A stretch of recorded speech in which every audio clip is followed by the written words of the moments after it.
আলাইকুম। চলে এলাম বাংলাদেশ অনলাইন হোমিওপ্যাথিক ফোরাম আয়োজিত আদর্শ আরোগ্য হোমিওপ্যাথির ফেসবুক লাইভের 13তম পর্ব।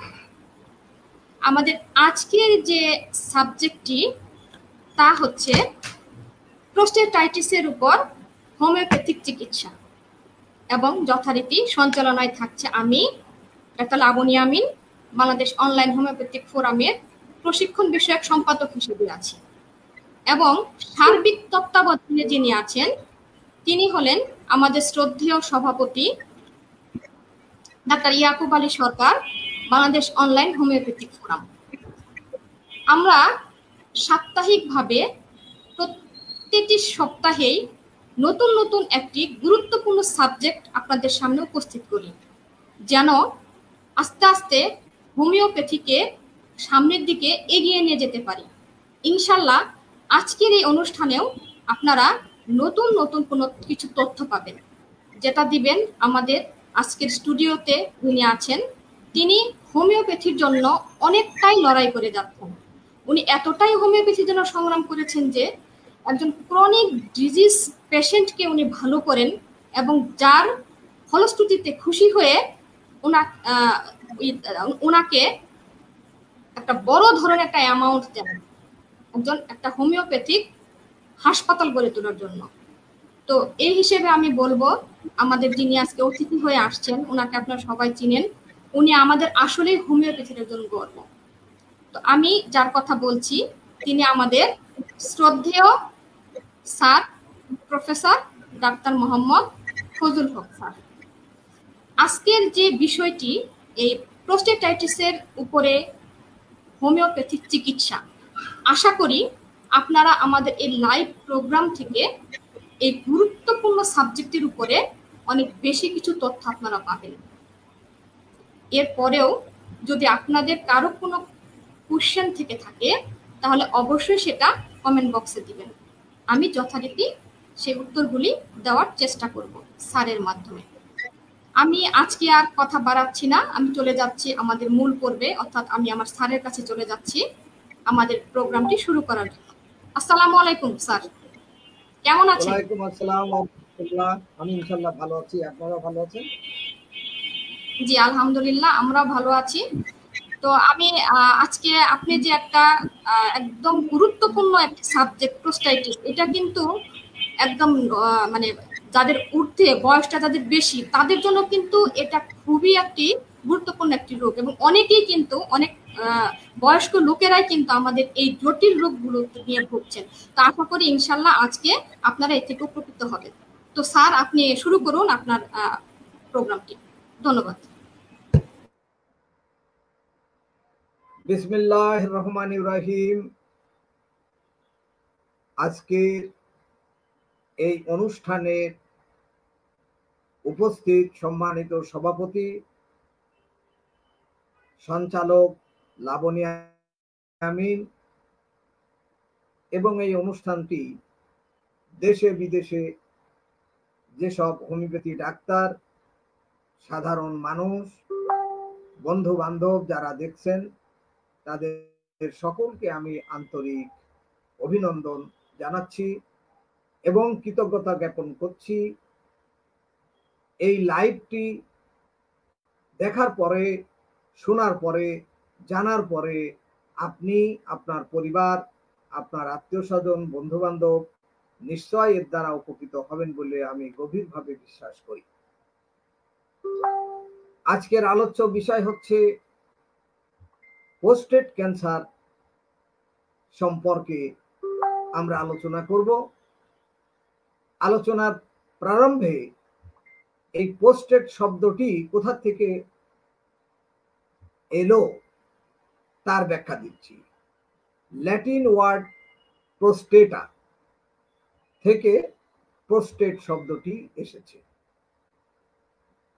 The prostate is a small size rubbery gland. এর আকারটা কেমন?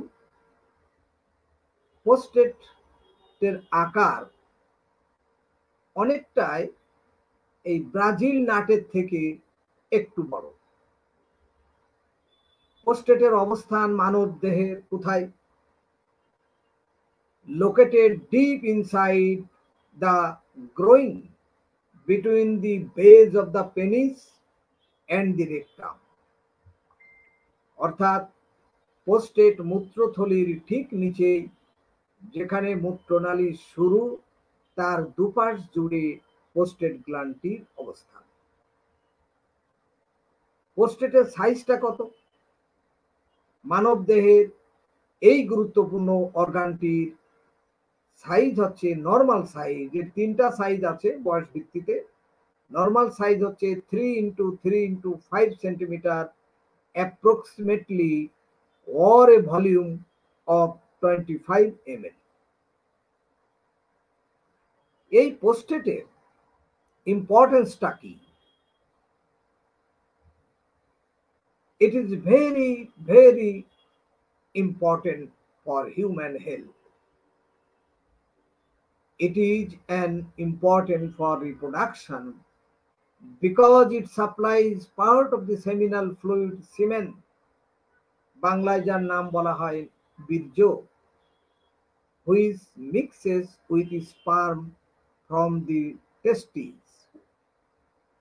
বীর্যের রংটা হচ্ছে অনেকটা সাদাটে, তরল এবং আঠালো, সামান্য আষ্টে গন্ধ, শুক্রাণু ও তরলের মিশ্রণে হচ্ছে বীর্য। এই বীর্য তৈরির প্রধান কাজটি করে থাকে প্রোস্টেট।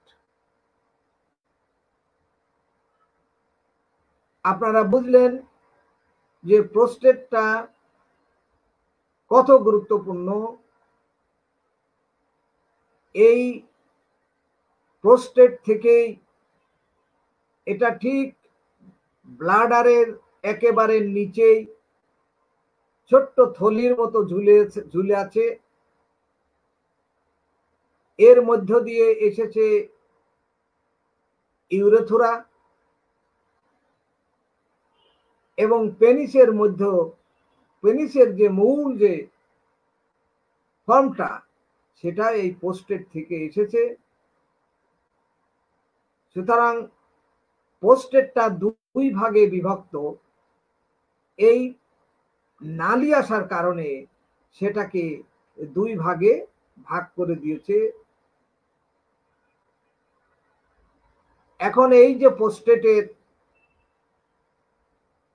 সংজ্ঞা, শব্দ, অবস্থান, আকার, আকৃতি এ সম্পর্কে আমরা জানলাম। প্রোস্টেটের রোগগুলি কি কি হয়, কেন রোগ হয় এবং সেই রোগের প্রতিকার কি, প্রতিকার না হলে কি হয়, সেই বিষয়গুলি আমি আপনাদের সামনে একটা একটা করে তুলে ধরছি। প্রোস্টেট গ্রন্থি বৃদ্ধির কারণ কি?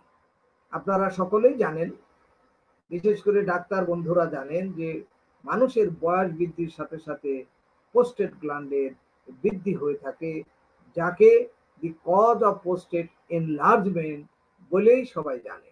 কেন প্রোস্টেট এনলার্জ হয় এটা এখনো গবেষণায় আননোন রয়েছে। গবেষকরা এখনো এর সঠিক কারণ বের করতে পারেনি যে কেন প্রোস্টেট এনলার্জ হয়। But it is believed to be linked to hormonal change as a man gets older. বিশ্বাস করা হয় যে মানুষের বয়স বৃদ্ধির সাথে সাথে এই প্রোস্টেটটা চেঞ্জ হতে থাকে।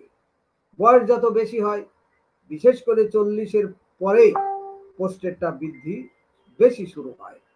The balance of hormones in your body changes as you get older, and this may cause your prostate gland to enlarge. সুতরাং বয়স বৃদ্ধির সাথে সাথে আপনার প্রোস্টেট গ্রন্থিটা স্বাভাবিকতা থেকে বাড়া শুরু করে দেয়। সে কারণে প্রতিটি পুরুষকে বয়স 45-এর পরে প্রতি বছর একবার প্রোস্টেট গ্ল্যান্ডের পরীক্ষা করা দরকার। বয়স 50 কিংবা 50 ঊর্ধ্ব হলে বছরে 2 বার পরীক্ষা করা দরকার, এবং এটা অত্যাবশ্যক।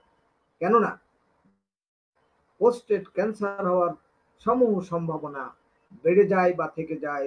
সুতরাং প্রোস্টেট গ্রন্থির বৃদ্ধিকে, এই যে প্রোস্টেট গ্রন্থির বৃদ্ধি একে পোস্টেটিজম বলা হয়, পোস্টেটাইটিজও অনেকে বলে। পোস্টেট বৃদ্ধির দুটি কারণ আমি এখানে তুলে ধরছি। একটা হচ্ছে বিনাইন পোস্টেট হাইপারপ্লাসিয়া, বিপিএইচপি।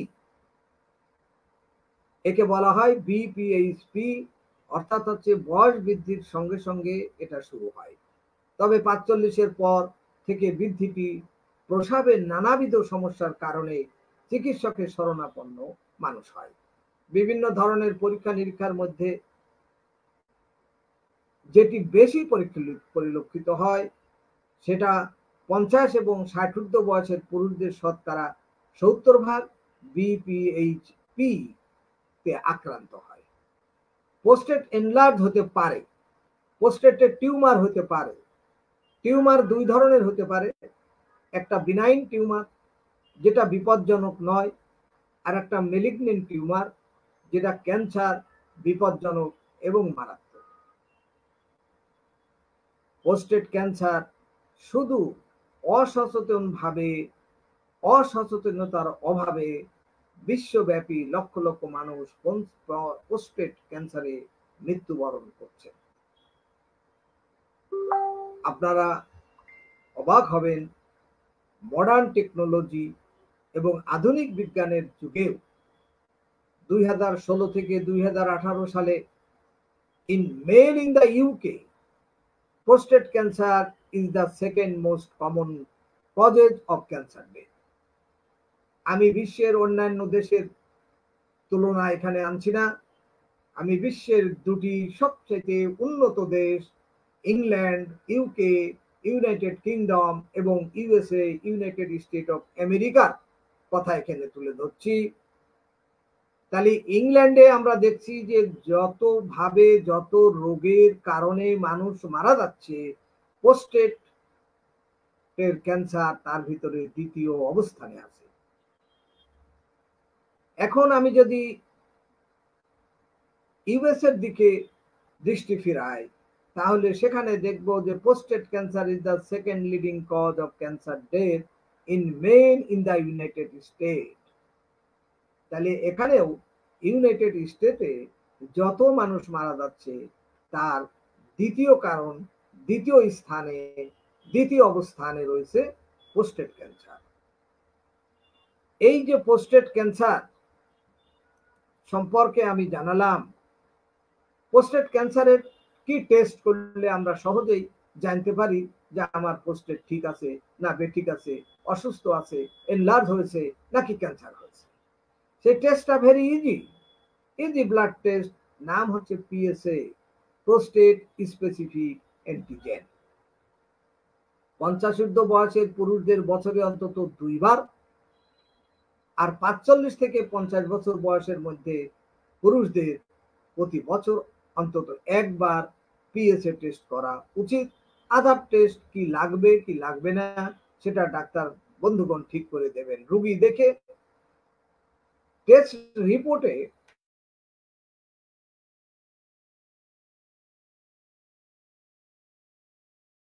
বাংলাদেশের এই টেস্টটা বিভিন্ন হাসপাতালে হয়, আইসিডিডিআরবি সহ যেসব বাংলাদেশে আছে সব হাসপাতালে কম বেশি হয়।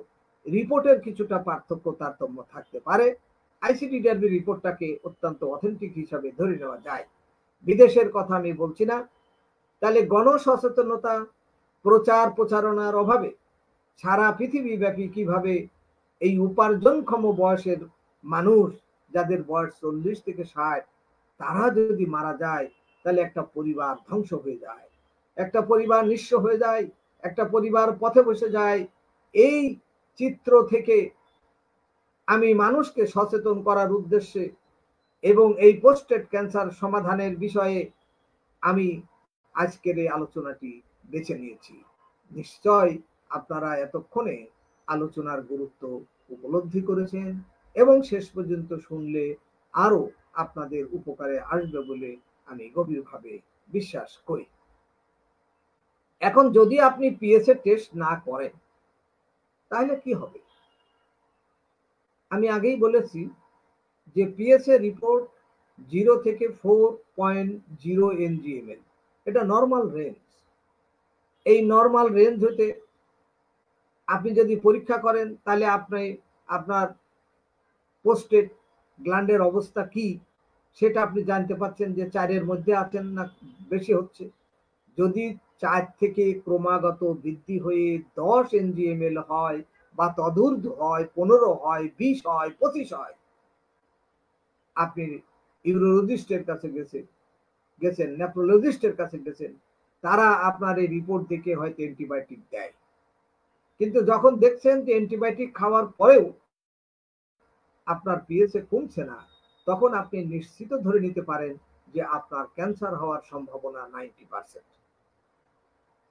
আসলে ক্যান্সার হলো কিনা এই সন্দেহ দূর করার জন্য আরেকটি পরীক্ষা রয়েছে। সেই পরীক্ষার নাম হচ্ছে biopsy. A biopsy is a medical test commonly performed by a surgeon, interventional radiologist, or a interventional cardiologist. আপনি এসব ডাক্তারের কাছে গেলে তারা আপনার পিএসএ রেজাল্ট দেখে আপনাকে বায়োপসি করা লাগবে কি লাগবে না সে সম্পর্কে তারা বলবেন। এবং বায়োপসি করা যে খুব কঠিন এটা এখন নয়, মডার্ন টেকনোলজিতে সামান্য আপনার প্রোস্টেট থেকে একটু মাংস নিয়ে আসবে, নিয়ে সেখানে টেস্ট করে দেখবে যে আপনার, তাহলেও আপনার জন্য উপকার।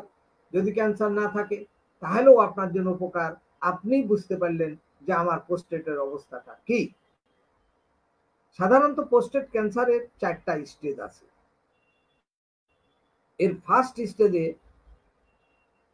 আপনার cancer is on the one side, অর্থাৎ প্রোস্টেট তো 2টা ভাগ, আমি আগেই বলেছি যে ইউরেথ্রা এই প্রোস্টেটের ভিতর দিয়ে চলে এসেছে, left side and right side. Prostate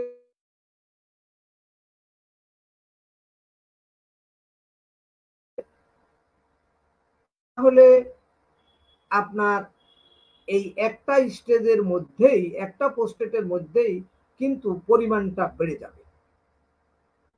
যদি স্টেজ 3 হয় তাহলে এটা লোকালি অ্যাডভান্স হয়ে যাবে, অর্থাৎ এটা বেড়ে অন্য অর্গানে যেতে পারে। স্টেজ যদি 4 হয় তাহলে আপনার lymph node or other parts of the বডিতে ক্যান্সার চলে যেতে পারে, অর্থাৎ ক্যান্সার বডিতে ছড়িয়ে গেলে মেটাস্টেসিস হয়ে গেছে বলে ডাক্তার আপনাকে সিদ্ধান্ত দেবে। যদি মেটাস্টেসিস হয়ে যায়, অর্থাৎ আর প্রোস্টেটের মধ্যে সীমাবদ্ধ না থেকে অন্য অর্গানে চলে যায়, তাহলে তাকেই মেটাস্টেসিস বলে। এই যারা হোমিওপ্যাথি বন্ধু আছেন তারা এতক্ষণে নিশ্চয়ই বুঝে গেছেন আমার এতক্ষণের আলোচনায় আমি হোমিওপ্যাথির কাছে চলে এসেছি যে মেটাস্টেসিস শব্দটি হোমিওপ্যাথির আবিষ্কারক মহাত্মা হানিম্যান, যার জন্ম 1755 সালে, আর হোমিওপ্যাথির তিনি প্রাথমিক আবিষ্কার করলেন 1790 সালে, অর্থাৎ 35 বছর বয়সে। এই মেটাস্টেসিস অ্যালোপ্যাথিতে নাম পপুলার ওল্ড মেডিসিন। আমাদের একটা মেডিসিন আছে অ্যাব্রোটেনাম। অ্যাব্রোটেনাম মেডিসিনটা একেবারে আমাদের অ্যালফাবেটিক্যালি প্রথমে ডিকশনারি ওয়াইজ এ এবং B. Another name southern wood, getting from plant, introduced by Dr. Getasi and Dr. Diventa, also proved by them in 1866. এই যে হোমিওপ্যাথিক ওষুধ যেখানে আমরা মেটাস্টেসিস রোগে চিকিৎসা করে থাকি, অ্যাব্রোটেমের সাথে আমরা তো কোনো ওষুধ দিয়ে চিকিৎসা করি না, আমরা মানুষটার চিকিৎসা করি, তার লক্ষণ দেখি, সিমটম অফ টোটালিটি, তার বংশগত ত্রুটি বিচ্যুতি, কার কি রোগ হয়েছে, পিতা মাতা, দাদা দাদি, নানা নানি, খালা ফুপু, চাচা, তাদের হিসাব নেই। এবং 5 ইয়ার্স ইন্টারভেলে তার অতীতে কি রোগ হয়েছে সেই রোগের ইতিহাস নেই, তার রুচি মেজাজ আচার আচরণ বৈশিষ্ট্য খোঁজ আমরা নিই, তার রোগের মডালিটি সম্পর্কে আমরা জানি, তারপরে আমরা একটা ওষুধ সিলেকশন করি। আমি অ্যাব্রোটেনামের নামটা এখানে বলেছি এই কারণে যে এটা মেটাস্টেসিস রোগে ব্যবহৃত হয়। যদিও এর অনেক ব্যবহার, এর অনেক গুরুত্বপূর্ণ ব্যবহার রয়েছে, আপনারা জানেন, আমি সেদিকে যাচ্ছি না। হোমিওপ্যাথিতে মেটাস্টেসিস শব্দের অর্থটা কি? মেটাস্টেসিস শব্দের অর্থ হচ্ছে রোগান্তর প্রক্রিয়া। যেমন একজন রোগী বাতের ব্যথা ছিল, সে পেনকিলার এবং আদার অসদৃশ ওষুধ সেবনের ফলে তার বাতের ব্যথার ওষুধ সেবন করায় সাময়িক উপশম হয়েছে বটে, কিন্তু দেখা দিয়েছে হার্ট ডিজিজ। বাতের ব্যথা সারল, দেখা দিল হার্ট ডিজিজ। অনুরূপ ভাবে চুলকানি, পাশরা বা বিখাউজ বা ফাঙ্গাল ইনফেকশন ছিল, রোগী সেখানে ঢোল কোম্পানির মলম কিংবা ট্যাবলেট গ্লাইজোবিন খেয়ে সাময়িক ভালো হয়েছে, পরিণতিতে দেখা দিয়েছে লিভার সিরোসিস বা অন্য কোনো কঠিন জটিল রোগ। যেমন কারো ঠান্ডা লাগার ফলে গাল গলার গ্ল্যান্ড ফুলে গেলে সে যদি অ্যান্টিবায়োটিক বা আদার মেডিসিন গ্রহণ করা পরে তার গাল গলার গ্ল্যান্ড ফোলা সাময়িক উপশম হতে পারে। কিন্তু ব্যক্তিটি যদি পুরুষ হয় তাহলে তার অন্ডকোষ ফুলে টাটানি হতে পারে, ব্যথা দেখা দিতে পারে। যদি মহিলা হয় তাহলে ব্রেস্টে বীজ বীজ মতো ফুলে প্রচন্ড ব্যথা হতে পারে।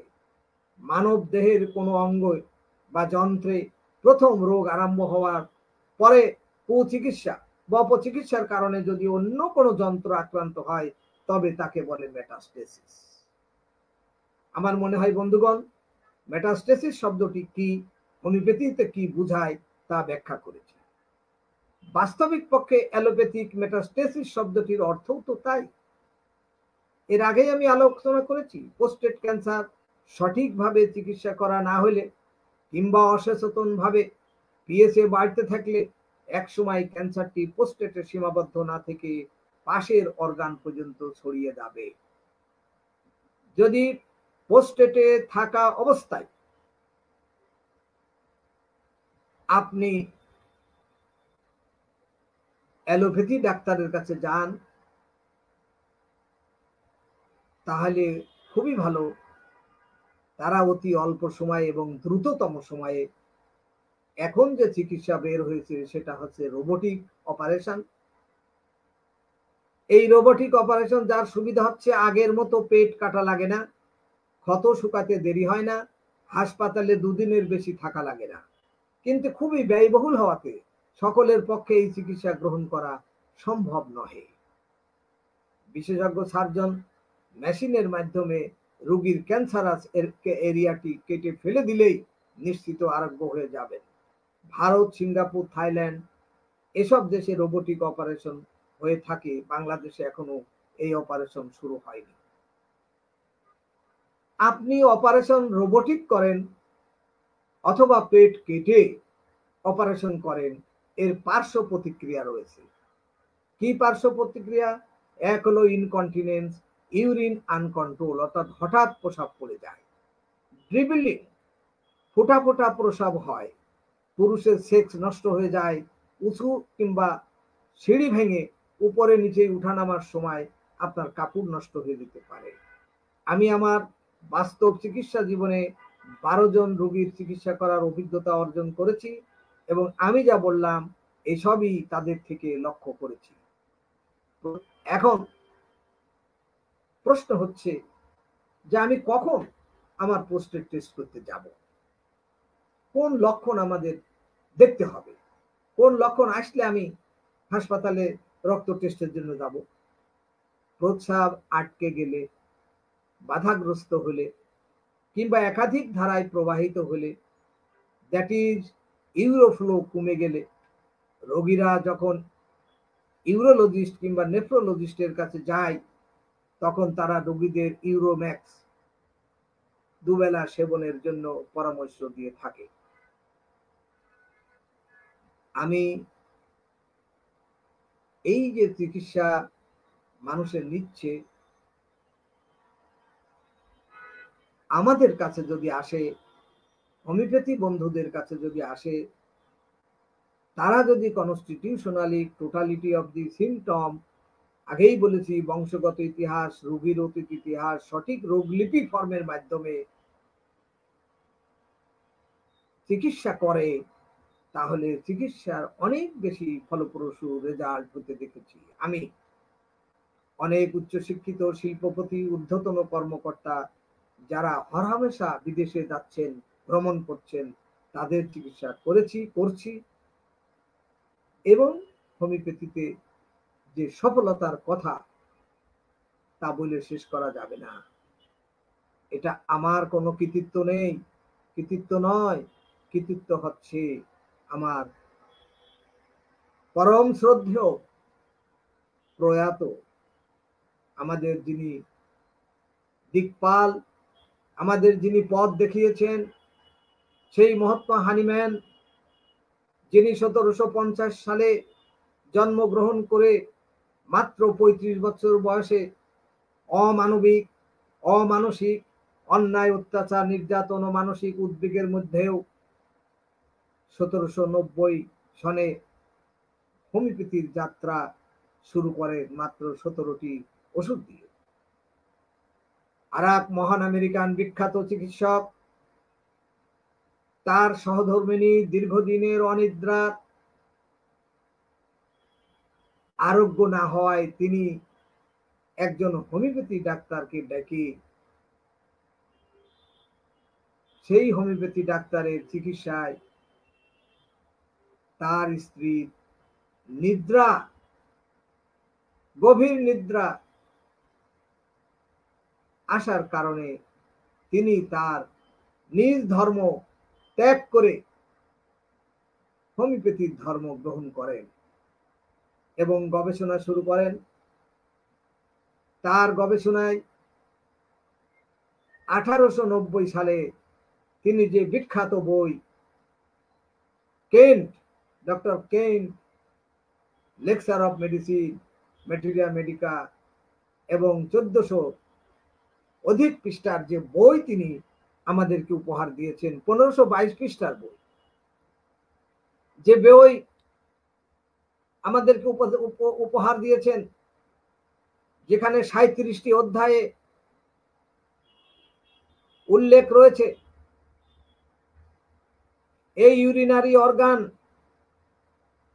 কেন্টের 667 থেকে 65 থেকে 680, স্পেশালি চ্যাপ্টার 20 পোস্টেড পেজ 667 এ বিস্তারিত ওষুধের বিবরণী তিনি তুলে ধরেছেন। তাহলে আপনি বোঝেন, আপনি হোমিওপ্যাথ, আজকের মডার্ন টেকনোলজি দিয়ে যে সুযোগ সুবিধা মানুষ পাচ্ছে বা দিচ্ছে, আপনিও সুবিধা নিচ্ছেন এবং দিচ্ছেন, সুযোগ পাচ্ছেন। বাট তখন এই মডার্ন টেকনোলজি ছিল না, এই মডার্ন টেকনোলজি তখন আবিষ্কার হয়নি। কি মেধা দিয়ে, কি দক্ষতা দিয়ে, কি অভিনিবেশ সহকারে 1890 সালে তিনি যে বই আমাদের কাছে দিয়ে গেছেন, সেখানে তিনি স্পষ্টভাবে আমাদেরকে ইউরিনারি অর্গান সম্পর্কে বিস্তারিত ব্যাখ্যা দিয়ে গেছে। আমি আজকে সেই ব্যাখ্যারই বিষয় আপনাদের কাছে তুলে ধরার চেষ্টা করেছি মাত্র। আমার এখানে কোনো অবদান নেই, আমি আপনাদেরকে কোনো জিনিস শিক্ষা দিচ্ছি না। এই শিক্ষা দেওয়ার এখতিয়ার এবং এই শিক্ষা দেওয়ার দক্ষতা, যোগ্যতা কোনোটাই আমার নেই। বাট আমি তাদের সেই দক্ষতা, যোগ্যতার বিজ্ঞতার বলে সেই মহামতি কেন্ট সহ আর যারা হোমিওপ্যাথিকে এই জাগ্রত করে রেখেছে পৃথিবীতে মানুষের কল্যাণে, তাদের প্রতি কৃতজ্ঞতা জ্ঞাপন করছি। এবং বর্তমান পৃথিবীতে যে ব্রিটেন এবং আমেরিকার মতো জায়গায় যে প্রোস্টেট ক্যান্সারে মানুষ কিভাবে মারা যাচ্ছে, সেই খবর কজন লোকে জানে? আপনি নিজে, আপনার বয়স যদি 50 হয়ে থাকে, আপনি নিজের প্রশ্ন করেন যে আপনি কি একবারও পিএসএ টেস্ট করেছেন? আপনি পিএসএ টেস্ট করেননি। আপনি যে ডাক্তারের কাছে গিয়েছেন, সেই ডাক্তারও হয়তো আপনাকে বলেনি যে আপনি আপনার পিএসএটা টেস্ট করে আসেন। আমি এমন অনেক রোগী দেখেছি এবং দেখছি, অনেক দিন তারা ডাক্তারের কাছে গিয়েছে, ডাক্তারের ওষুধ খেয়েছে, হোমিওপ্যাথি বলেন অ্যালোপ্যাথি বলেন, কেউ তাকে পিএসএ টেস্ট করতে বলেনি। আমি যখনই পিএসএ টেস্ট করিয়েছি তখনই দেখেছি যে অনেক রোগী পিএসএ 10-এর উপরে চলে গেছে। আমি বলেছি যে ভাই, এটা অপারেশনাল কেস, আপনি এখন বায়োপসি করে নিশ্চিত হন ক্যান্সার হয়েছে কিনা। যদি ক্যান্সার না হয়ে থাকে, বেনাইন পোস্টেট এনলার্জ হয়ে থাকে, তাহলেও আপনি অপারেশন করে ফেলতে পারেন। কারণ আমি রোগী নিয়ে ব্যবসা করি না, ব্যবসা করা আমার দায়িত্ব না, রোগীকে খারাপ করে দেওয়ার আমার কর্তব্য না, রোগীর ভালো পরামর্শ দেব। রোগী যদি আমার পরামর্শ মনে করে যে না, আপনি আমাকে ওষুধ দেন, আমি তাও তাকে বলবো যে দেখেন, অপারেশনের যেখানে কেস, আমার যিনি গুরু, আমার যিনি উস্তাদ, আমার যিনি পিতা মহাত্মা হানিম্যান, তিনি তার অ্যাপরিজম, তার যে অর্গানন বই 1 থেকে 3 নম্বর, যে 3 নম্বরে যে তিনি যা বলেছেন, সেখানে রোগের সম্পর্কে জানেন, রোগীর সম্পর্কে জানেন। জেনে আপনি প্রয়োজনীয় ব্যবস্থা নেবেন এবং কত দ্রুত, যত দ্রুত পারেন তত তাড়াতাড়ি আপনি রোগীর চিকিৎসা করে তার পূর্বের স্বাস্থ্য ফিরিয়ে দেওয়ার চেষ্টা করেন।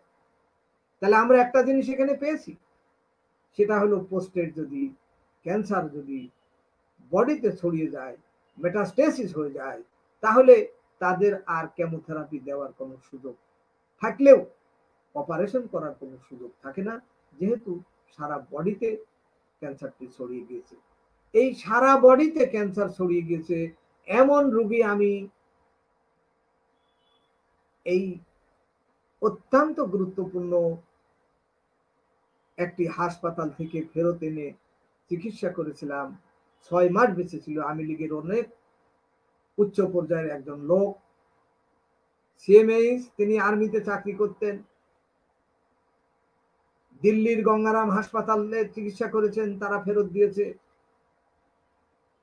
সিএমএইচে যারা আর্মি অফিসার বা আর্মিতে চাকরি করে, তাদের 1 পয়সাও লাগে না চিকিৎসা করতে, বাট তারা যখন হাসপাতালটি ফেরত দিয়েছে, তখন আর যখন উপায় নাই, তখন মানুষ আসে হোমিওপ্যাথির কাছে যে ভাই চিকিৎসা করে দেখেন তো, আমরা তো আর অ্যালোপ্যাথি চিকিৎসা করে পারছি না।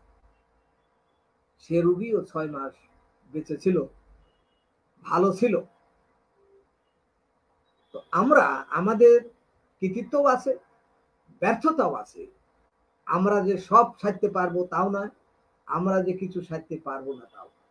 সুতরাং আমাদের প্রচেষ্টা, আমাদের অভিজ্ঞতা, আমাদের জ্ঞান, আমাদের পূর্বসূরির কাছ থেকে নিয়ে আমাদের অগ্রগামী হতে হবে, তবেই মানুষের কল্যাণ দেওয়া সম্ভব হবে। এই কোভিড এসেছে বলে আজ হোমিওপ্যাথির এত আলোচনা, ফেসবুকে প্রতিদিনই লাইভ হচ্ছে, বিভিন্ন বিজ্ঞ ডাক্তাররা লাইভে আলোচনা করছেন, মানুষকে শেখাচ্ছেন। জনগণ এখন হোমিওপ্যাথির প্রতি অনেকটা আকৃষ্ট হয়েছে এবং তাদের আকর্ষণ বেড়েছে, তারা হোমিওপ্যাথির কাছে আসতে চায়। আমি কিছুক্ষণ আগে ডাক্তার ইয়াকুব সাহেব, আমাদের যিনি সভাপতি, তার সাথে একটা রোগীর বিষয়ে আলোচনা করলাম। আগামীকাল দুপুরের পরে ফরিদপুর থেকে আমার কাছে আসবে চিকিৎসার জন্য। আমি ইয়াকুব সাহেবের সাথে শেয়ার করে নিয়েছি, বলেছি ছেলেটার বয়স 5 বছর, বাট তার শরীরের সমস্ত অঙ্গে লোম গজিয়ে গেছে, জেনিটাল অর্গানেও লোম গজিয়েছে। মাত্র 5 বছর বয়স। রোগীর বাবা মা ইন্ডিয়াতে নিয়েছে। বাংলাদেশের সমস্ত হাসপাতাল, বিশেষ করে ঢাকা মেডিকেল এবং পিজি হাসপাতালে তারা পরীক্ষা নিরীক্ষা করিয়েছে। কেউ বলেছে মাথায় টিউমার হয়েছে, কেউ বলেছে যে হরমোনাল কারণে হচ্ছে, সেজন্য এটা মাথা কেউ বলেছে হেড অপারেশন করলে সেরে যাবে, কেউ বলেছে হরমোনাল ট্রিটমেন্ট করলে সেরে যাবে। তারা অনেক ট্রিটমেন্ট করেছে আজকে 1 বছর 1.5 বছর ধরে। এখন আমি ওই এলাকায় একটা প্যারালাইসিসের রোগী এখন বসছে, আমি সেটা ফেসবুকে দেব এবং ছবি সহ দেব, যে অ্যালোপ্যাথি ডাক্তাররা স্ট্রোক করেছিল ডান দিকে, তাকে ফেরত দিয়েছে, বলছে আর বাঁচা সম্ভব নয়, বয়স 80 বছর। পরে আমি শুনেছি বয়স 85 বছরের কাছাকাছি। তারা এই যে রোগীর মা প্যারালাইসিস হয়েছে, তার 2টা ছেলে 2টাই হোমিওপ্যাথি ডাক্তার এবং তারা প্র্যাকটিস করে। আমাকে টেলিফোন করে বলল যে ফজলু ভাই, আমার মায়ের এই অবস্থা, হাসপাতাল ফেরত দিয়েছে, অজ্ঞান হয়ে রয়েছে আর 7 দিন ধরে, আমাদের হোমিওপ্যাথি কোনো চিকিৎসা আছে কিনা। তো আমি তাকে বললাম যে ভাই, মরা মানুষটাকে আমার কাছে ট্রিটমেন্টের জন্য কথা বললেন, আপনি আগের থেকে বললেন না, এখন মরা মানুষের ট্রিটমেন্টের জন্য বলছেন। আমি এক ডোজ ওষুধ দেবো, মারা গেলে বলবেন যে হোমিওপ্যাথি মরে গেছে। 2 ভাই আপনারা হোমিওপ্যাথি ডাক্তার। আচ্ছা ঠিক আছে, আমি একটা ফর্ম পাঠাচ্ছি, ফর্মটা ফিল আপ করে যত তাড়াতাড়ি পারেন দেন। তখন আমি তাদের ইমেলে একটা ফর্ম পাঠালাম।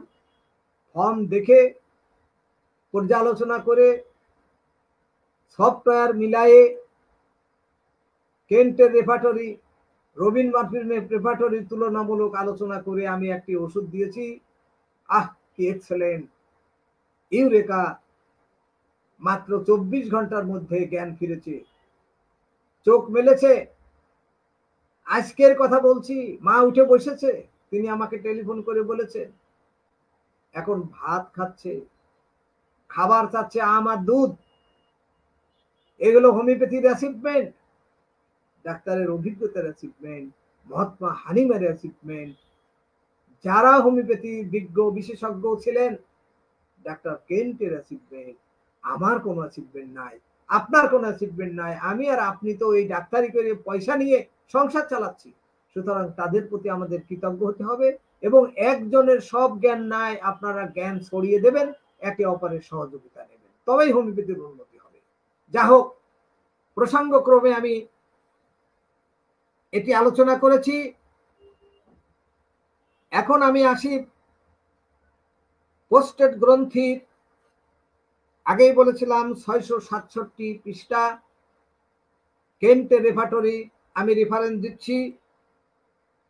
এখানে অনেকগুলি লক্ষণ আছে, অনেক লক্ষণ। এখানে আপনার টোটালিটি টু পার্টিকুলারে আপনারা যাবেন। এ বিষয়ে আমি আপনাদের শিক্ষা দেওয়ার জন্য কথা বলছি না, আমি শুধু রেফারেন্সটা দিচ্ছি। এবং এই যে কেন্ট 667 পৃষ্ঠার ডান দিকে এনলার্জমেন্ট, পোস্টেড এনলার্জমেন্ট সম্পর্কে বলেছেন 1790 সালের বইয়ে। সেখানে ব্যারাইডা কার্ভের কথা বলেছে, কোনিয়ামের কথা বলেছে, ক্যালকেরিয়া কার্ভের বলেছে, ডিজিটালিসের কথা বলেছে, পালসেটিলার কথা বলেছে। কোন রোগী আপনার কাছে কি আসবে, তার আচার আচরণ চরিত্র দেখে কোনটা দেওয়া দরকার সেটা আপনি দেবেন। আমি উল্লেখ করেছি ড্রিবলিং, অর্থাৎ ফোঁটা ফোঁটা প্রসাব পড়ে যায়। পোস্টেড অপারেশন করে আসলেই রোগী বলবে যে ভাই, আমার তো প্রসাব রক্ষা করতে পারছি না, হঠাৎ করে প্রসাব পড়ে যায়, নামাজে দাঁড়ালে পড়ে যায়, সিঁড়ি ভেঙে 2তলা 3তলায় উঠতে গেলে পড়ে যায়। এর নাম হচ্ছে ড্রিবলিং। তাহলে সেই ড্রিবলিং 1790 সালের পরে আজ কত বছর চলে গেল, তাও এখন সেই ড্রিবলিংই অ্যালোপ্যাথির কাছে আসলো, এই ভাষায় আসলো, এই নামেই আসলো। সেই ড্রিবলিং এর জন্য আমি যে অনেক ওষুধ দিয়েছি, অ্যালোপ্যাথিদের কাছে ড্রিবলিং এর কোনো ওষুধ নাই। আমি একটা রোগী দেখেছিলাম, সেই রোগীর জার্মানির একটা ওষুধ খাওয়ানোর পরে আর প্রসাব হচ্ছিল না, প্রসাব শরীরের মধ্যে ছড়িয়ে যাচ্ছে, চোখ মুখ ফুলে গেছে, পার দিকে ফুলে গেছে। আমি লক্ষণ দেখে কলসি কাম দিয়েছিলাম 6। আল্লাহর কি অশেষ রহমত, আপনি চিন্তা করতে পারবেন না। আমি আগে বড়শি দিয়ে মাছ ধরতাম, যখন ম্যাজিস্ট্রেট ছিলাম, এডিসি ছিলাম, বিভিন্ন জায়গায় মাছ ধরার, পুকুরে বড় বড় মাছ ধরতে যেতাম।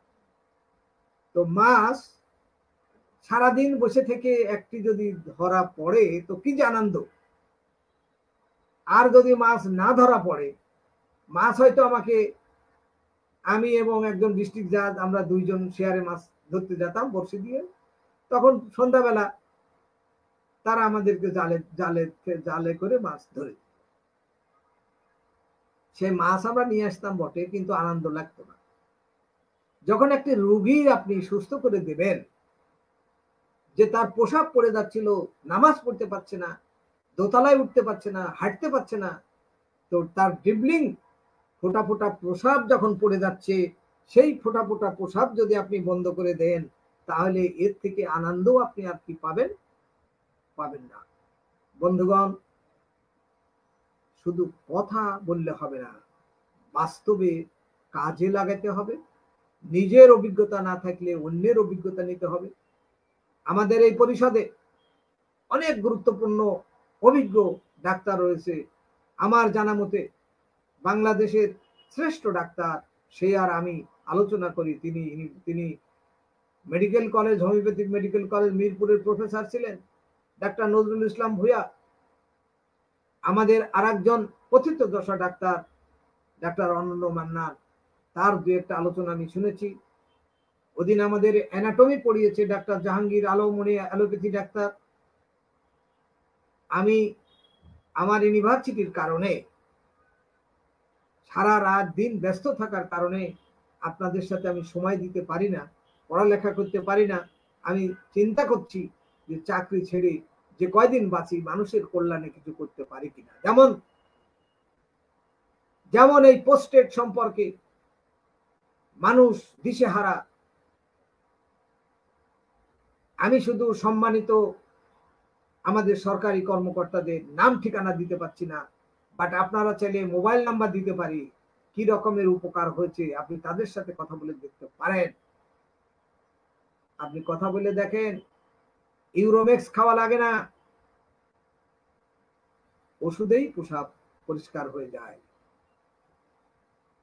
কিন্তু কিছু কিছু ক্ষেত্রে আমাদের সীমাবদ্ধতা রয়েছে, সেই সীমাবদ্ধতাগুলি বিবেচনা করে আমাদেরকে রোগীদের পরামর্শ দিতে হবে যে ভাই এটা আমার কাছে সারবে হোমিওপ্যাথি ওষুধে, এটা সারবে না। আমি চেষ্টা করে দেখতে পারি, আপনি 1 মাস দেখতে পারেন, কিন্তু এর মধ্যে আপনার খুব বড় ক্ষতি হয়ে গেলে আমি দেখব না। আমি যদি মনে করি যে রিপোর্টটা আমি দেখলাম খুব বড় একটা ক্ষতি হবে না, তাহলে আমি 1 মাস চেষ্টা করে দেখতে পারি তার রোগটি আরোগ্য হবে কি হবে না।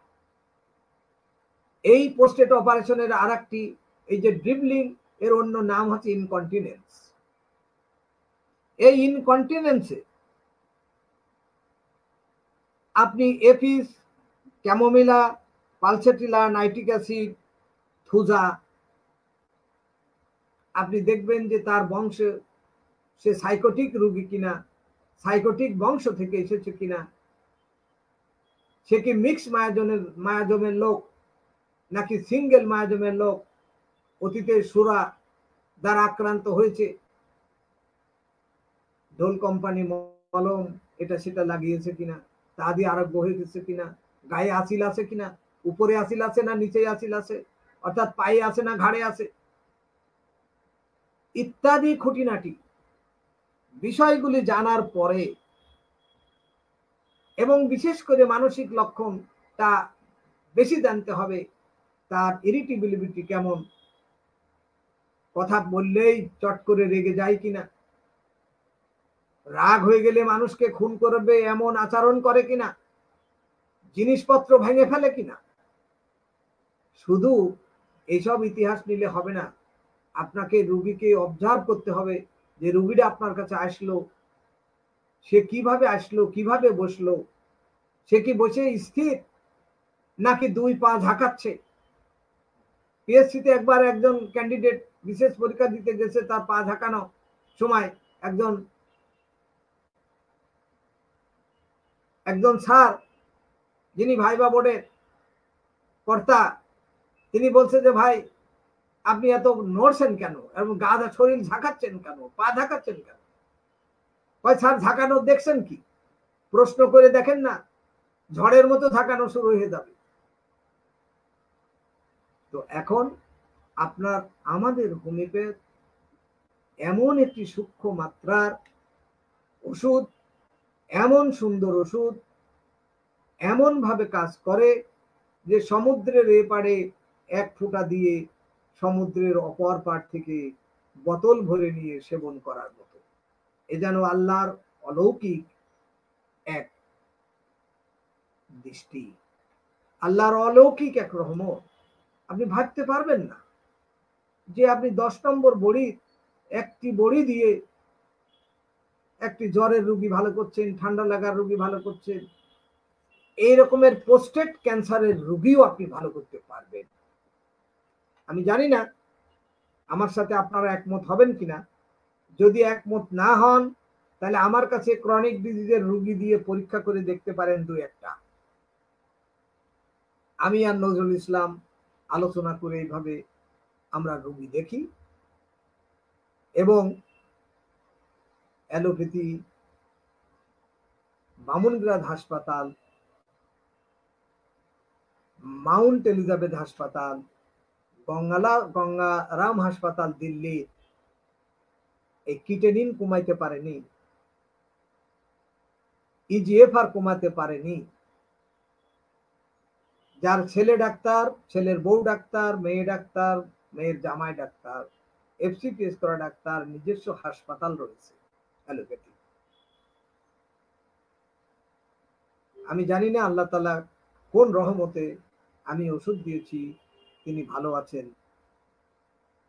এবং আমি যে এই গল্পটা বলছি এর সাক্ষী হচ্ছে আমাদের Nazrul Islam Bhuiyan, doctor Sakhawat Hossain Bhuiyan, doctor Hossain, doctor Surab Hossain, এইসব লোককে নিয়ে, তাকে নিয়ে তিনি আমাকে একটি চেম্বার করে দেবেন হোমিওপ্যাথির জন্য। তিনি বলছেন যে চাকরি ছেড়ে 64 জেলায় 64টা ডাক্তার তৈরি করেন আপনার মতো। তিনি গুলশানে 3700 স্কয়ার ফিটের একটা জায়গা ঠিক করেছিলেন। আমি যাইনি, বলেছি স্যার এই বল ফিল্ড আমার দরকার নেই। এখন আমি একটা চেম্বার করব মানুষের উপকারের জন্য, মানুষের থেকে টাকা নেব সেই জন্য নয়। মানুষ খুশি হয়ে টাকা দিলে সুবহানাল্লাহ, না দিলে দেবে, না দিলে আলহামদুলিল্লাহ, আল্লাহ না দিলে তো আমি পাবো না। সুতরাং আল্লাহর উপর আমি তাওয়াক্কুল রাখি। এক রোগী দিকে 10 লক্ষ টাকা পেয়েছি, চেম্বার পাচ্ছি, হোমিওপ্যাথি হাসপাতাল করার প্রতিশ্রুতি পাচ্ছি। সুতরাং আমার কৃতিত্বের মধ্য নয়, হানিম্যানের কৃতিত্ব, কেন্টের কৃতিত্ব, আরো যেসব বিজ্ঞানী এই হোমিওপ্যাথি আবিষ্কার করেছেন, লক্ষ হোমিওপ্যাথির বিজ্ঞানী আছে। লন্ডনে নেলসন হোমিওপ্যাথি চিকিৎসালয়ে গেছি, লন্ডনের সবচেয়ে কস্টলি চিকিৎসা হচ্ছে হোমিওপ্যাথি। আপনারা ভাবতে পারবেন না, রানীর সাথে একজন হোমিওপ্যাথি ডাক্তার বাক্স নিয়ে ঘুরে। আর এর চেয়ে কি চান? তো আমি সরকারের উচ্চ পর্যায়ে যেসব লোকের চিকিৎসা করার সুযোগ পাই, নিজে সরকারি চাকরি করার সুবাদে, আপনারা হয়তো সেই সুযোগ পাবেন না। কিন্তু যখন আপনার প্রচার প্রসার, অভিজ্ঞতা, দক্ষতা দিয়ে আপনি যখনই চিকিৎসা করবেন কোনো মানুষকে, তখন আপনার প্রচার প্রসার সীমাবদ্ধ থাকবে না, বিশ্বব্যাপী ছড়িয়ে যাবে। আমাদের দেশের লোক ইন্ডিয়াতে চিকিৎসা করে, ইন্ডিয়ার মানুষের কাছে বাংলাদেশের লোক যাচ্ছে চিকিৎসা করছে। বাট প্রায় 100 রোগীর তালিকা আমি আপনাকে দিতে পারি। কলকাতা সহ এই পশ্চিম বাংলার দিনাজপুর এলাকার অনেক রোগী দিতে পারি আমি। আমাদের যে মহারাজ মনির আছে, তার সাথে একদিন একটা রোগী নিয়ে রেফাটারি পর্যালোচনায় ইন্ডিয়ার একটা রোগীর সাথে আমরা আলোচনা করছিলাম। যা হোক, আমার আজকের সে আলোচনা নয়, আমার পোস্টেট নিয়ে আলোচনা। প্রসঙ্গক্রমে আসলে অনেক কথা বলতে হয়, অনেক কথা না বললে শুধু একটি বিষয় বললে আপনারা ইন্টারেস্ট ফিল করেন না, আবার কেউ কেউ পছন্দ করেন না। একজন আমাকে লিখছে যে আপনি হোমিওপ্যাথি ডাক্তার, আপনি এ রোগ নিয়ে কথা বলেন কেন, আপনি না রোগী নিয়ে কথা বলবেন। আমেরিকা থেকে একজন এবং ইন্ডিয়া থেকে একজন লিখছে, আমি ইয়াকুব সাহেবের সাথে শেয়ার করেছি। আমি তার জবাব দিতে চাচ্ছি না, কারণ আমি জানি হে বন্ধু, তুমি হোমিওপ্যাথি নও, অপহোমিওপ্যাথি, তুমি অর্গানন পড়নি, তুমি ম্যাটেরিয়া মেডিকা পড়নি, মহাত্মা হানিম্যান কি বলেছে, অন্যান্য ডাক্তাররা, বিজ্ঞ ডাক্তাররা কি বলেছে তা তুমি জানো না। তুমি অপহোমিওপ্যাথ, তুমি নার্স দিয়ে চিকিৎসা করা লোক, সেজন্যই তুমি বলেছো চিকিৎসা দেবেন মানুষের, আপনি কেন এই রোগ নিয়ে কথা বলেন। তো সেজন্য আমি আর কথা বাড়াবো না, আমার সময়ও শেষ। 1 ঘন্টা আমার সময় দেওয়া হয়েছে, আমার মনে হয় 9:30 থেকে 10:30 পর্যন্ত, এখন 21 বাজে। আমি আমার বক্তব্য এখানে শেষ করছি। আপনাদেরকে অনুরোধ করছি, যদি আমার বক্তব্য ভালো লাগে, পছন্দ হয়, তাহলে লাইক শেয়ার দেবেন, যাতে আরো অন্য লোকে, আপনার বন্ধু বান্ধব, আত্মীয় স্বজন জেনে তারা যেন পরস্পরের সাথে আলোচনার মাধ্যমে একটি লোকও যদি উপকার পায়, সেটাই হবে আমাদের সার্থকতা, আমার সার্থকতা, হোমিওপ্যাথির সার্থকতা, হানিম্যানের সার্থকতা। সবাইকে আমি মোবারকবাদ, আন্তরিক অভিনন্দন এবং কৃতজ্ঞতা জানিয়ে আমার বক্তব্য শেষ করছি। আল্লাহ হাফেজ। ধন্যবাদ স্যারকে, উনি আসলে খুবই গুরুত্বপূর্ণ কথা বললেন আজকে এই প্রোস্টেট গ্ল্যান্ড নিয়ে। প্রোস্টেট গ্ল্যান্ডের সম্পর্কে আমরা জানলাম, এর সাইজ, ইম্পর্টেন্সি, মেটাস্টেসিস একটা স্টেট কখন কোন পর্যায়ে যায়, বিনাইন, লক্ষণ সহ আরো বিভিন্ন ধরনের টেস্ট সংক্রান্ত অনেক গুরুত্বপূর্ণ তথ্যই কিন্তু আজকের এই লাইভ প্রোগ্রামে উনি আমাদেরকে তুলে ধরেছেন। ইনশাল্লাহ আমি আশা করব আজকের লাইভ প্রোগ্রাম থেকে আপনাদের এই প্রোস্টেটাইটিস সম্পর্কে আর কোনো ধরনের কোনো দুর্বলতা থাকবে না। স্যার কিন্তু আমাদের ইতিমধ্যে বেশ কয়েকটি মেডিসিনের কথা উল্লেখ করেছেন, যেমন এব্রেট্রানাম। আমি যদি কেন্ট রেপার্টরি, যদি প্রোস্টেট গ্ল্যান্ড এনলার্জমেন্ট, যদি আমি এই রূপবৃষ্টি যদি আমি নেই, তাহলে কিন্তু দেখা যাবে সেখানেও আমি বেশ কিছু মেডিসিন আমি পাচ্ছি। যেমন এখানে ফার্স্ট গেটের কিছু মেডিসিন আছে, যেমন ক্যালকেরিয়া কার, ব্যারাইটা কার, ওনিয়াম, ডিজিটালিস্ট, পালসেটিলা সহ আরো বহু ধরনের মেডিসিন আমরা এখানে পাবো। কিন্তু আমি আমার প্রিয় ফেসবুক ভাই বোনদের উদ্দেশ্যে বলছি যে এই যে কিছু মেডিসিন আমি আপনাদেরকে জানালাম বা আমার বিজ্ঞ স্যার আপনাদেরকে জানালো, এই মেডিসিনগুলো কিন্তু কখনোই আপনারা নিজেরা নিজেদের মধ্যে প্রয়োগ করবেন না। ভুলে যাবেন না, আমরা হোমিওপ্যাথরা কিন্তু সিমটোমিস্ট, একটা লক্ষণের উপর ভিত্তি করে কখনোই কিন্তু মেডিসিনগুলো দেওয়া যায় না। যদি আপনি সূচনা থেকে কোনো লক্ষণ আপনার মধ্যে থাকে এবং সেই লক্ষণ নিয়ে যদি আপনি আপনার নিকটস্থ কোনো ভালো রেজিস্টার হোমিওপ্যাথি ডাক্তারের শরণাপন্ন হন, তাহলে কিন্তু অবশ্যই আপনার এই সমস্যা থেকে আপনি মুক্তি পেতে পারেন। কেননা আল্লাহ তাআলা পবিত্র কুরআনে লিখেছে, আমি এমন কোনো রোগ দেইনি যার শেফা আমার কাছে নেই। তো আপনারাও চেষ্টা করুন। হোমিওপ্যাথি মানুষকে সুস্থ রাখার জন্য, ভালো রাখার জন্য খুব ভালো একটি মেডিসিন। তাই আমি সবাইকে আহ্বান করব, আপনাদের যে কোনো লক্ষণে, যে কোনো সমস্যায় প্রথম দিক থেকেই যদি আপনাদের এই গুরুত্বপূর্ণ অর্গানটিকে টিকিয়ে রাখতে চান, তাহলে অবশ্যই হোমিওপ্যাথি শরণাপন্ন হন। আমার খুবই ভালো লেগেছে আজকে বিজ্ঞ স্যার আমাদের যথেষ্ট গুরুত্বপূর্ণ তথ্য দিয়েছেন। আমার নতুন করে আর বলার কিছুই নেই। আমি আমার আজকের মতো আমি এখানে বিদায় নিতে চাচ্ছি এবং আমি আমাদের বাংলাদেশ অনলাইন হোমিওপ্যাথিক ফোরামের যে সভাপতি ডাক্তার ইয়াকুব আলী সরকার, আমি ওনার কাছে ফিরে যেতে চাচ্ছি। আজকের প্রোগ্রামটি আসলে ওনার কাছে কেমন লেগেছে এবং এই প্রোগ্রামটি সম্পর্কে অবশ্যই উনি গুরুত্বপূর্ণ কিছু তথ্য আপনাদের সামনে তুলে ধরবেন। আমি আজকের মতো আপনাদের কাছে এখানেই বিদায় নিচ্ছি। শুধু একটি নিউজ আপনাদেরকে বারবার দিচ্ছি, আপনারা কিন্তু বাংলাদেশ অনলাইন হোমিওপ্যাথিক ফোরামের সাথেই থাকবেন। কেননা সপ্তাহ জুড়ে আমরা কিন্তু এই ফজলুল হক স্যারের মতো এরকম জ্ঞানী গুণী অনেক স্যারদের অনেক জ্ঞানী কথাই কিন্তু আমরা তুলে ধরি লাইভ প্রোগ্রামের মাধ্যমে আপনাদের শেখানোর জন্য। আশা করি যদি আপনারা একটু সময় করে, একটু কষ্ট করে যদি আমাদের এই লাইভ প্রোগ্রামগুলি বা আমাদের যে সাপ্তাহিক ক্লাসগুলি যদি আপনারা শুনেন, তাহলে অবশ্যই উপকৃত হবেন। আমি আর কথা বাড়াচ্ছি না, কেননা আমাদের সময় প্রায় শেষের দিকে। আমি এখন ফিরে যাচ্ছি আমাদের ইয়াকুব স্যারের কাছে। আমি বিদায় নিচ্ছি। অবশেষে আমি বলছি, আমি ডাক্তার লাবণী আমিন, বাংলাদেশ অনলাইন হোমিওপ্যাথি ফোরামের প্রশিক্ষণ বিষয়ক সম্পাদনায় আছি। আজকের মতো আমি এখানেই বিদায় নিচ্ছি। আসসালামু আলাইকুম। ধন্যবাদ আমাদের প্রশিক্ষণ বিষয়ক সম্পাদিকা ডাক্তার লাবণী আমিনকে। তার সঞ্চালনায় আজকের এই ফেসবুক লাইভটি সুন্দরভাবেই সমাপ্তির দিকে যাচ্ছে। আমি ধন্যবাদ জানাচ্ছি আমাদের প্রধান উপদেষ্টা প্রফেসর ডাক্তার মোহাম্মদ ফজলুল হক স্যারকে। তিনি আজকের এই আলোচনায় আমাদেরকে একটি সুন্দর প্রেজেন্টেশন দিয়েছেন, আমাদেরকে সাহসী হতে উৎসাহিত করেছেন। হোমিওপ্যাথির উপর নির্ভর করা যায় সেটা আমাদেরকে বুঝিয়ে দিয়েছেন। হোমিওপ্যাথির উপর নির্ভর করলে আমাদের এলোপ্যাথির ডাক্তারদের উপর নির্ভর করতে হবে না, সেটি বুঝতে আমাদের সহায়তা করেছেন। আমরা সকল অনুষ্ঠানের মাধ্যমেই বাংলাদেশ অনলাইন হোমিওপ্যাথি ফোরামের মাধ্যমে আমরা সাধারণ যারা চিকিৎসক রয়েছেন, যারা রোগী রয়েছেন, যাদের মধ্যে ভ্রান্ত ধারণা রয়েছে, যাদের ধারণা রয়েছে যে হোমিওপ্যাথি দ্বারা এই কঠিন কঠিন রোগ চিকিৎসা করা সম্ভব নয়, তাদের সেই ধারণাকে সংশোধনের জন্য আমরা বাংলাদেশের সুনামধন্য বিভিন্ন চিকিৎসক বৃন্দদেরকে আমাদের সাথে সম্পৃক্ত করার চেষ্টা করেছি।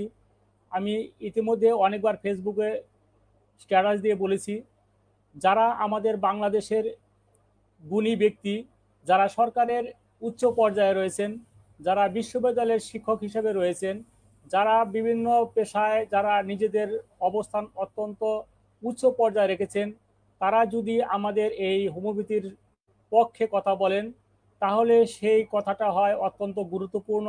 সেটা আমাদের বাংলাদেশ অনলাইন হোমিওপ্যাথির ফোরামের মাধ্যমে আমরা সরকার মহোদয়কে বোঝাতে চেষ্টা করছি যে আমরা এই হোমিওপ্যাথির মাধ্যমে জটিল জটিল রোগের চিকিৎসা দেওয়ার সামর্থ্য রাখি এবং আমরা চিকিৎসার সফলতা রয়েছে। আমাদের আজকের আলোচক আমাদের প্রধান উপদেষ্টা স্যার অনেকগুলা সফল কেসের কথা বলেছেন, অনেক জটিল কেসে তিনি সফলতা লাভ করেছেন সেটা বলে আমাদের উৎসাহিত করেছেন। আমরা প্রত্যেকটা রোগ সম্বন্ধে যখন আলোচনা করি, অনেক বন্ধু বলে থাকেন যে রোগের ভিত্তিতে আলোচনা কেন, সেই আলোচনা আমাদের জন্য কি ফল দেবে। আমরা একটা রোগীকে যখন দেখি, যে লক্ষণগুলো দেখি, সেই লক্ষণ ভিত্তিতে আলোচনা করি এবং সঠিক ঔষধ নির্বাচনের কথা বলি, একক ঔষধের কথা বলি, সূক্ষ্ম মাত্রার কথা বলি, আমরা আদর্শ নীতি মেনে চলার কথা বলি, আমরা হেডিম্যানীয় আদর্শের কথা বলি, আমরা অর্গানন অফ মেডিসিনের সূত্র অনুযায়ী আমাদের চিকিৎসা ব্যবস্থার কথা বলি, আর সেই অনুযায়ী বাংলাদেশের প্রত্যন্ত অঞ্চলে ছড়িয়ে ছিটে থাকা সকল সাধারণ চিকিৎসকদেরকে দক্ষ করার জন্য আমরা আপ্রাণ চেষ্টা করে যাচ্ছি। আমাদের সাথে ইতিমধ্যে কে কে যুক্ত রয়েছেন আপনারা জেনেছেন। আমাদের সাথে এই উপদেষ্টা পরিষদে বাংলাদেশের সকল সুনামধন্য চিকিৎসকবৃন্দ রয়েছেন। আমরা চেষ্টা করছি প্রতি সপ্তাহে তাদেরকে আমাদের এই ফেসবুক লাইভের মাধ্যমে আপনাদেরকে কিছু জানানো, তাদের কাছ থেকে আমরা কিছু নেওয়ার জন্য।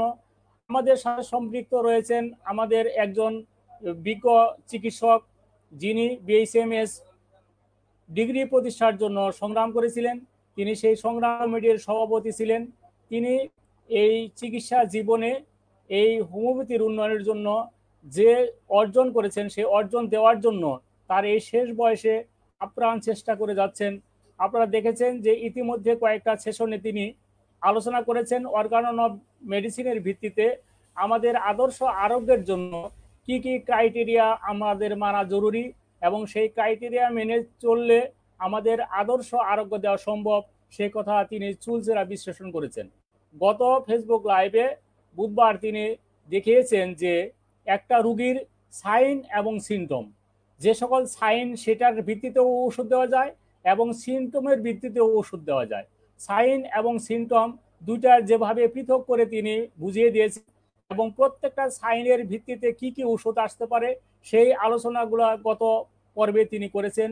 সেই পর্বের আলোচনাগুলা নিশ্চয়ই আপনাদের ভালো লেগেছে। আমি দেখেছি সেই আলোচনা সবাই শুনে মুগ্ধ হয়েছেন এবং পরবর্তীতে সেই আলোচনা কন্টিনিউ করার জন্য আমাকে অনেক বন্ধুই অনুরোধ করেছেন। আমরা স্যারকে অনুরোধ করেছি এবং তিনি সদয় সম্মতি দিয়েছেন। আগামীবার রাত 10টায় তিনি সাইন এর উপরে কি কি ঔষধ আসে, কোন কোন সাইনের জন্য কি কি ঔষধ গুরুত্বপূর্ণ, সেইটার ধারাবাহিকতা গত অনুষ্ঠানের তিনি চালিয়ে যাবেন। আপনাদের সেই অনুষ্ঠানের আমন্ত্রণ, অগ্রিম আমন্ত্রণ জানিয়ে রাখছি। আমরা প্রতি সপ্তাহে শুক্রবার যে স্টাডি ক্লাস করছি গুগল মিটের মাধ্যমে, আপনারা যদি ইচ্ছা করেন আপনারা আমাদের সাথে সংযুক্ত হতে পারেন এবং আমাদের সেই আলোচনা অনুষ্ঠানে যদি সংযুক্ত হতেও না পারেন, আমাদের ইউটিউবের চ্যানেলের মাধ্যমে সেই আলোচনা আপনাদের মাঝে ছড়িয়ে দেওয়ার চেষ্টা করছি। আমাদের সাথে যে সকল বিজ্ঞ হোমিওপ্যাথগণ সংযুক্ত রয়েছেন তাদের অক্লান্ত পরিশ্রমের প্রতি আমি কৃতজ্ঞতা জানাই, তাদের প্রতি আমি ভক্তি এবং শ্রদ্ধা রেখেই বলছি, আপনারা তাদের সম্মানিত করলে তাদের স্পৃহা বেড়ে যাবে, আপনাদের কিছু দেওয়ার জন্য তারা আরও আগ্রহী হবেন এবং সমৃদ্ধ হবে। বাংলাদেশের হোমিওপ্যাথি জনপ্রিয় হবে, হোমিওপ্যাথি জনপ্রিয় হোক। আমাদের অর্গানন অফ মেডিসিন এর উপর ভিত্তি করে চিকিৎসা ব্যবস্থার যে সকল বন্ধুগণ অর্গানন অফ মেডিসিনের বাইরে অবস্থান করে হোমিওপ্যাথিকে কলঙ্কিত করছেন, তাদের জন্য কোনো প্রকারে প্রসার না ঘটে, তাদের বিরুদ্ধে আমাদের অবস্থান শক্তিশালী হইতে হবে। আমাদের আদর্শিক ডাক্তার গড়ে তোলার জন্য আমাদের এই মিশনের সাথে আপনারা সম্পৃক্ত থাকবেন, সেই আশা সেই ভরসা রেখে আজকের এই ফেসবুক লাইভটি সমাপ্ত ঘোষণা করছি। আসসালামু আলাইকুম ওয়া রাহমাতুল্লাহ।